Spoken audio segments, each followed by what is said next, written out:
Car விபத்தில் சிக்கிய பிரேமலதா விஜயகாந்த் அவர்கள் வெளிவந்த அந்த அதிர்ச்சி செய்தி ஒட்டுமொத்த அனைவரையுமே கண் கலங்க வச்சிருக்கு. தமிழ் சினிமாவிய ஒரு மிக முக்கியமான நடிகர் அப்படின்னா அது விஜயகாந்த் அவர்கள்.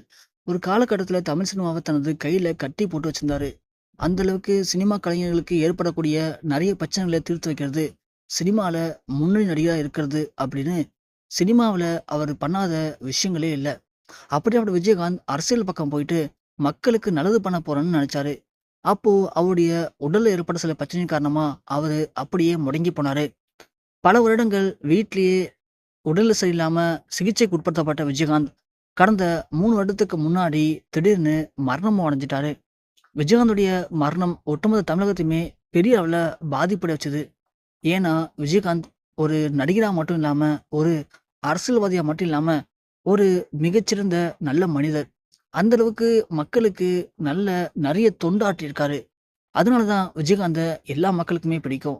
அப்படியாப்பட்ட விஜயகாந்த் இறந்ததுக்கு பிறகு, அவருடைய அரசியல் கட்சியான தேமுதிகவ இப்போ அவருடைய மனைவியும், மகன்களும் பார்த்துக்கிட்டு இருக்காங்க. அதிலும் குறிப்பா விஜயகாந்துக்கு அப்பைலேருந்து இப்போ வரைக்குமே பயங்கர சப்போர்ட்டா இருந்தது அவருடைய மனைவி பிரேமலதா. அவரு நல்லா இருந்த காலத்திலும் சரி, அவரு கஷ்டப்பட்ட காலத்திலும் சரி, அவரு போனதுக்கு பிறகும் கூட அவருடைய ஆசைகளை நிறைவேத்தணும் அப்படின்னு பிரேமலதா ரொம்பவுமே கஷ்டப்பட்டு கடுமையா உழைச்சிட்டு இருக்காங்க. விஜயகாந்த் இறக்கறதுக்கு முன்னாடி வரைக்கும் அவர் ஆசைப்பட்டது 2 விஷயம் மட்டும்தான்.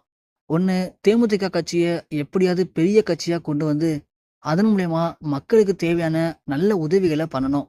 இன்னொன்னு, தன்னுடைய மகன்களுக்கு திருமணம் பண்ணி பார்க்கணும். இதுதான் அவர் ஆசைப்பட்டது. ஆனா 2மே நடக்கல. இப்போ தேமுதிக, திமுக கூட கூட்டணி வச்சுக்கிட்டு, தமிழகத்துல மிக முக்கியமான இடங்கள்ல அவங்க இப்போ போட்டியிட போறாங்க.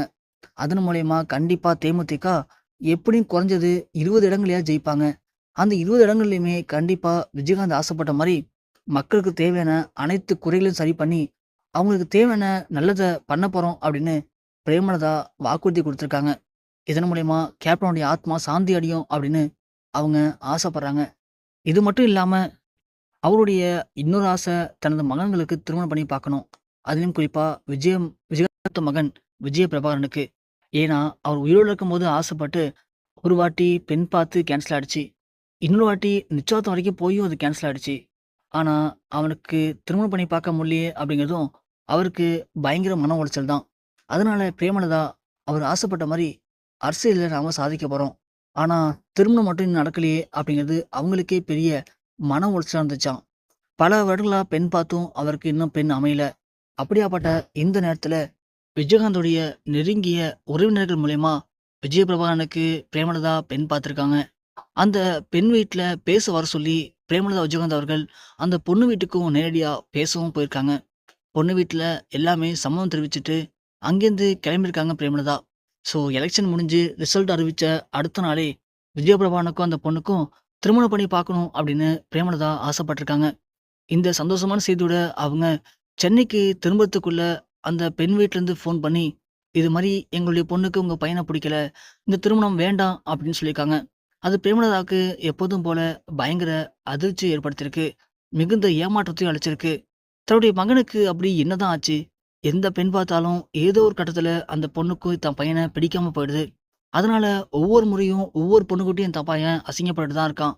அவனுக்கு இது இப்படி போயிட்டு இருந்தா திருமணமே ஆகாதா? அப்போ என்னுடைய கணவருடைய ஆசைய என்னால நிறைவேத்தவே முடியாதா? அப்படின்னு பிரேமலதா பயங்கர மன உளைச்சலோட அவங்களுடைய கார ஓட்டிட்டு வந்திருக்காங்க. அப்படி ஓட்டிட்டு வந்த கார் திடீர்னு மிகப்பெரிய ஒரு விபத்துல சிக்கியிருக்கு. அந்த விபத்துல பிரேமலதா பயங்கரமா விபத்துக்குள்ளாயிருக்காங்க. மிக மிக ஒரு மோசமான நிலைமையில தான் அவங்க இப்போ மருத்துவமனையில அனுமதிக்கப்பட்டு, கவலைக்கிடமான நிலைமையில சிகிச்சை பெற்று வந்துட்டு இருக்கதா மிக முக்கியமான தகவல்கள் இணையத்தில் வெளியாகி, ஒட்டுமொத்த தமிழ் சினிமாவையும் அதிர்ச்சியடைய வச்சிருக்கு.